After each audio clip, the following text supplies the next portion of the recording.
Je m'appelle Valentine Armbruster, ou arbalétrier en allemand. Je suis coach professionnel certifié et praticienne en PNL.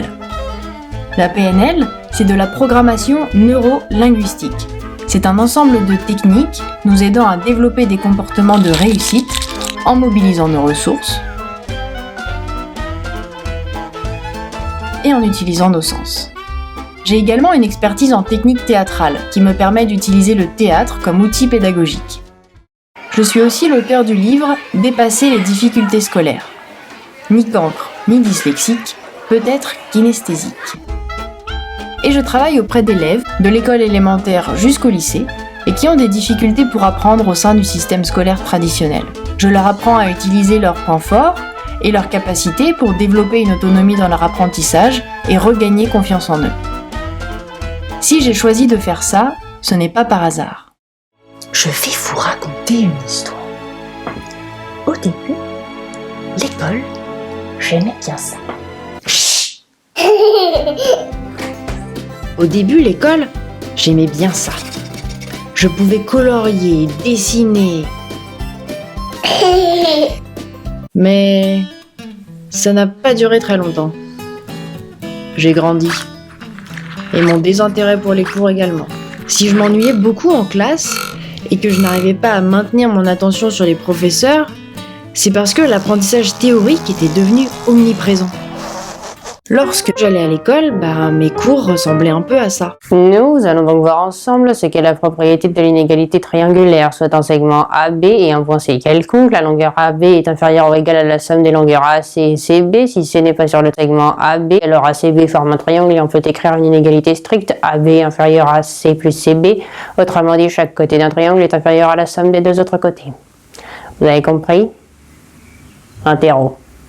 Alors regardons de plus près ce qui se passait réellement. Je vais mettre pause. Voilà.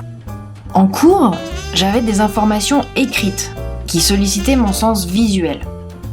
Puis des informations orales qui faisaient appel à mon sens auditif. Et pour la plupart des autres élèves, ces explications leur suffisaient et leur permettaient de comprendre. Mais pourquoi ce n'était pas mon cas ? Pour apprendre, j'avais bien sûr besoin de mes yeux, en ayant recours à mon sens visuel, de mes oreilles, donc de mon sens auditif, mais en priorité, il fallait que je puisse utiliser mon sens kinesthésique, donc mes mains, mais aussi mes émotions. Le sens kinesthésique nous permet de ressentir des sensations physiques internes, émotions, sentiments, et externes, donc tout ce qui est lié au mouvement, à la gestuelle, au toucher. J'avais donc besoin de ressentir des émotions, de faire ou d'être active pour comprendre et donc apprendre. Nous avons tous besoin de ces trois sens principaux pour l'apprentissage, mais nous ne les utilisons pas de la même façon. Selon notre fonctionnement, nous donnons à ces sens un ordre de priorité différent. Si celui dont vous avez besoin en premier pour comprendre n'est pas sollicité, vous ne pouvez pas comprendre. Un élève qui fonctionne principalement avec le sens kinesthésique dans un système scolaire qui lui offre la possibilité de solliciter uniquement 2 sens sur 3, le visuel et l'auditif, son attention ne pourra pas être maintenue. C'est comme si vous lui parliez allemand alors qu'il est chinois.